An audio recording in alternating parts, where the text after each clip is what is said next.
খুব সুন্দর করে সাজুগুজু করে চলে যাচ্ছি। একটা বুফে ইনভাইটেশন আছে ওখানে, আর লোকেশন হচ্ছে ধানমন্ডিতে। ধানমন্ডিতে মোটামুটি অনেক কয়টাতেই আমার খাওয়া হয়ে গিয়েছে। তারপরও যেগুলো বাকি আছে তার মধ্যে থেকে একটাতে যাচ্ছি আজকে। আর সেটার নাম হচ্ছে বাফেট মানিয়া।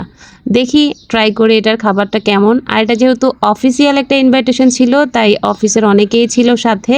তো এই তো প্রথমেই ভিতরের এন্ট্রিটা দেখে নিলাম কীরকম, কতটুকু স্পেসের মধ্যে আসলে সব কিছুর অ্যারেঞ্জমেন্ট। তো সব কিছু দেখে মনে হলো অন্যান্য যত জায়গায় গিয়েছি তার সাথে এটার স্পেসটা একটু কম। যাই হোক, আমি যে পাশে বসেছি সেই পাশে হচ্ছে প্রথমে ডেজার্ট আইটেম। তো আমি প্রথম আগে ভিডিও করব খাবারের, তারপরে হচ্ছে আমি খাবো। সবাই নিচ্ছে আর আমি ভিডিও করছি, দেখছি কি কি মেনু আছে খাবারের। আর সবাই তো হরদম খাওয়া শুরু করে দিয়েছে, এখনও আমি স্টার্ট করিনি।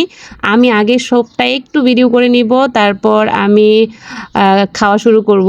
তো দেখা যাক কত দূর খেতে পারি, কারণ আমি কিন্তু ইদানিং অনেক বেশি খাই।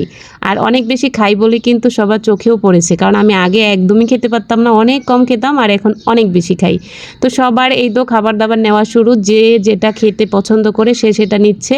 আর আমি শুধু মেনুগুলো দেখলাম, তারপর আমি ফ্রেশ হয়ে এসে তারপর খাওয়া শুরু করব। তো নিয়ে নিলাম আমি আমার পছন্দ মতো। প্রথমে হচ্ছে স্যুপ। এইখানে ৩ ধরনের স্যুপ ছিল, থাই স্যুপ, কর্ন স্যুপ আর ছিল একটা ভেজিটেবল স্যুপ। যদিও আমার ভেজিটেবল স্যুপ আর থাই স্যুপ বেশি পছন্দ, তাই আমি থাই স্যুপ নিয়েছি। সময় পেলে তারপর হচ্ছে ভেজিটেবল স্যুপ খাবো। আর সাথে অন্থন নিয়ে নিলাম। আর সবচাইতে পছন্দের একটা খাবার আছে আমার, সেই খাবারটা আজকে আমি দেখেছি এখানে, তো সেটাও নিব। তার আগে একটা বেগুনি নিয়ে নিলাম, কারণ বেগুনি কিন্তু আমার ভীষণ পছন্দ। আর এই সেই পছন্দের খাবার, এটা হচ্ছে কাঁকড়া ফ্রাই।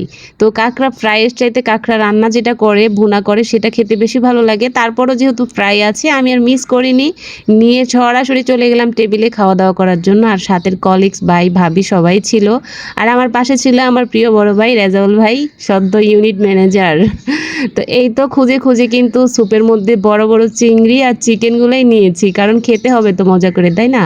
আর সাথে নিয়ে নিলাম এই তো খাচ্ছি গরম গরম স্যুপ, থাই স্যুপ, আমার পছন্দের একটা খাবার এটা।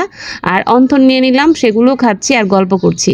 আজকের এই খাই-দাইয়ের ভিডিওটা যদি এক পার্টে দেই তাহলে অনেক বড় হয়ে যাবে, তাই আমি একটু একটু করে দিব, মানে ২টা-৩টা পার্টে দিব। এটা হচ্ছে ফার্স্ট পার্ট, যেটাতে আমি স্যুপ এবং অন্থন, চিকেন প্লাস হচ্ছে কাঁকড়া দিয়ে শুরু করেছি। এই খাবার পর্যন্তই সীমাবদ্ধ থাকবো। হ্যাঁ হ্যাঁ, সাথে কিন্তু সস নিয়ে নিয়েছি, সাথে আচারও নিয়েছি, কারণ আমি তো টক লাভার, আপনারা সবাই জানেন। আর আচার আমার ভীষণ পছন্দ, কোনোটাতে খেতে লাগতে পারে, এই জন্য এখনই নিয়ে আসছি। আর এই তো আমার বড় ভাই রাইস নিয়ে আসছে, উনি খাচ্ছে। আর উনি তো খুবই স্বাস্থ্য সচেতন ইদানিং, অনেক খাবার বেছে বেছে খায়, সব কিছু খায় না।